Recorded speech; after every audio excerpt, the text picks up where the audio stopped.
I wanted to share this video at this time because I know the holidays are almost here, and the holidays, I'm well aware of, can bring about a multitude of different emotions, maybe a little bit of stress, and so I wanted to share this video to maybe help some people out or bring some sort of understanding and clarity to help those people out a little bit. Now, in the previous videos I've made, I spoke about how meditation has taught me many things about the world and myself. In this video, I wanted to do the same thing. However, I wanted to expand upon some of what I was speaking about in those previous videos. So if you haven't seen those two videos, go back and watch them, and then watch this one, because what I'm talking about sort of builds on some of the things.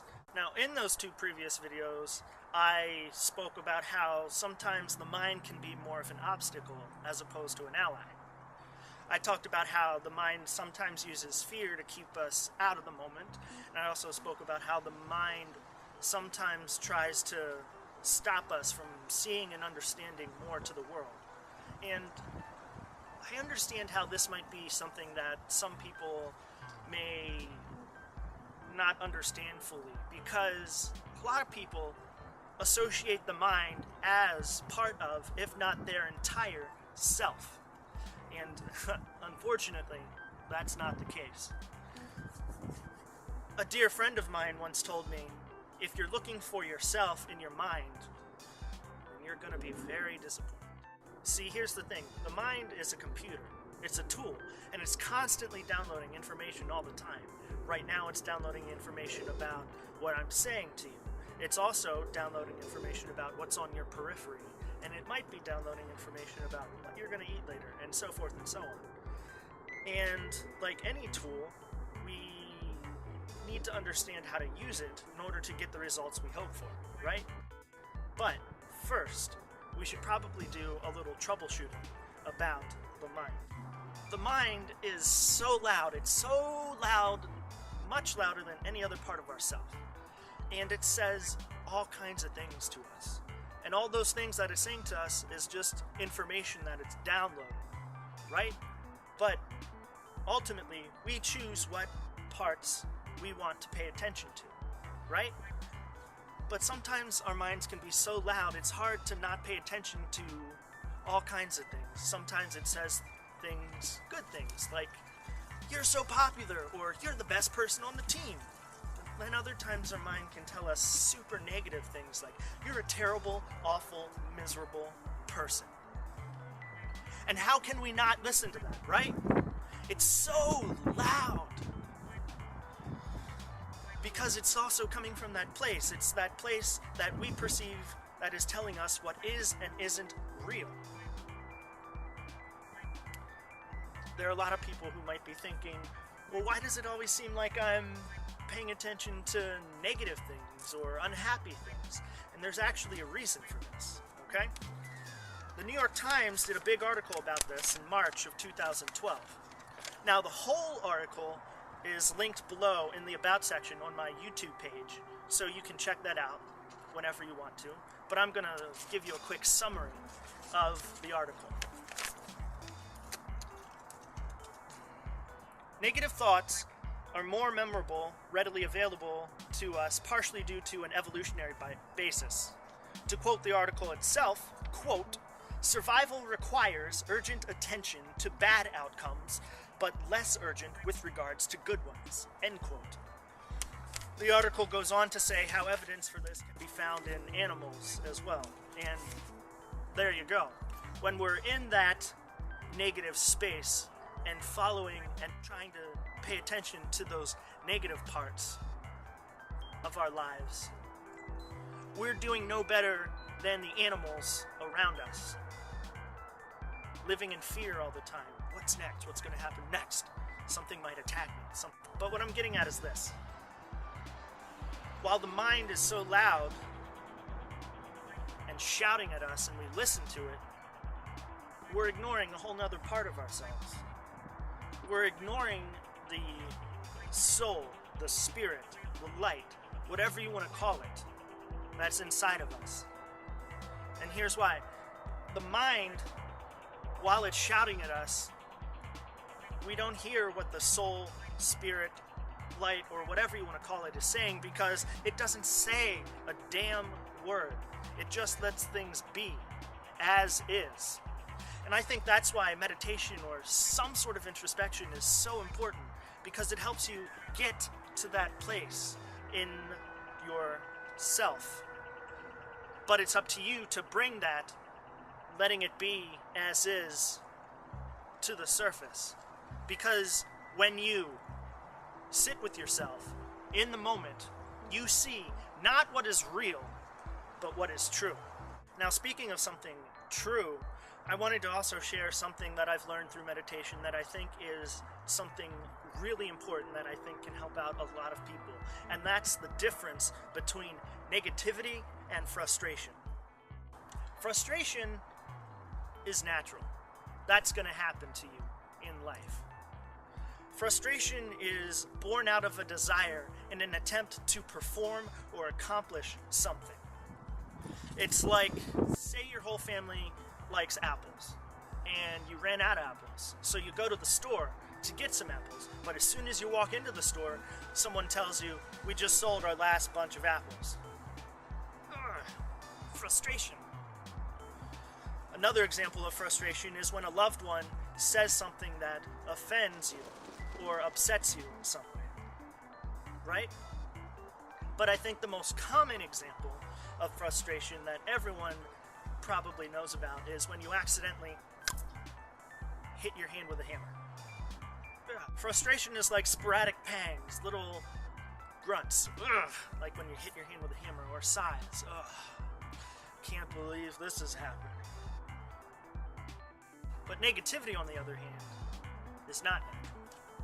Negativity is a perpetuation of frustration and projecting it unto others.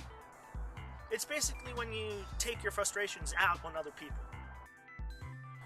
Sometimes negativity also acts as like a whirlpool or a black hole, just trying to bring and suck other people into it, stirring things up. Negativity is also trying to stir things up and create passive aggressiveness and hostile emotions in others. Now, being around someone who is negative can be frustrating, but it all depends on how you react to those situations, because both of these are a reactionary thing. One is a natural reaction, the other is a perpetuation and projection. Now, I mentioned these two emotions in particular just to sort of get into the subject of emotions, the gray waters of emotions in general, because I think a lot of people have lots of different viewpoints when it comes to emotions and how to express them, or even what to express. I was having an argument with a dear friend, a sister of mine, a year or two ago. I was telling her, I just don't want to be so mad at you right now, but I am. And she responded to me with, all emotions are true. It took me a while to figure out what that meant, but once it did, wow, it changed me a little bit. Here's what she was talking about. In that moment, those emotions that you're feeling are true, because it's what you're feeling, right? However, if meditation has taught me anything, it's taught me that all of our emotions and thoughts tied to those emotions, or vice versa, are like little bubbles. Almost think of your thoughts and the emotions tied to them as like a tide of bubbles coming in and going out, coming in and going out. And like I said earlier, we ultimately pay attention to what thoughts and emotions we want to. We choose them. And because we look at those different bubbles, the bubbles that we look at expand, right? The emotion of, if we're happy at that moment, expands. But we have to be careful so it doesn't expand too much and then pop, because then that's not good for anyone, right? We look at the sad or depressing emotion too much, pop. That's not good. We look at the happy, exciting emotion too much and it pops. That's not good. Here's where some people, I think, either miscommunicate the idea or are saying it wrongly, in my opinion. And that is when I've noticed when talking to people who are into, not all people, but some people, when I'm talking to them about meditation or yoga and stuff like that, they often say something like, well, these things are to help you fight your fears, help you combat your fears, as if they're something to be avoided or suppressed. Our emotions are both a terrifying and wonderful thing. However, our emotions, all of them, the good and bad, are all part of the symphony that makes up our energy and frequency. Right? And it's okay to experience the so-called negative emotions too. We're people, we're human. It's gonna happen. And that's okay. It's okay to experience fear. It's okay to experience sadness. It's okay to experience all of the emotions, because when we experience all of those emotions, it's not about combating anything. I think it's more about accepting, because when we accept all of the emotions that are coming to us and through us, we are accepting all parts of ourself. Now, I don't want people to go out and act like an asshole because they're accepting all parts of themselves. No. Remember what I said about negativity earlier? That's when you're projecting and hurting and harming others. It's okay to think negative thoughts, that's fine, but it's not okay to act on them. And especially it's not okay to take those thoughts out on others. Besides, not trying to be grim or anything, but it's true. At any moment, for any number of reasons, you could die. Right? I could die in the middle of this video right now. We could all die at any moment for any reason. So, you have to think to yourself, do you really want to spend what could be your last moments on this plane being an asshole and being remembered as an asshole? Right? But on the other hand, it's okay to express frustration, especially through little sighs, or maybe even going out into a remote place and shouting somewhere, ah! That's okay.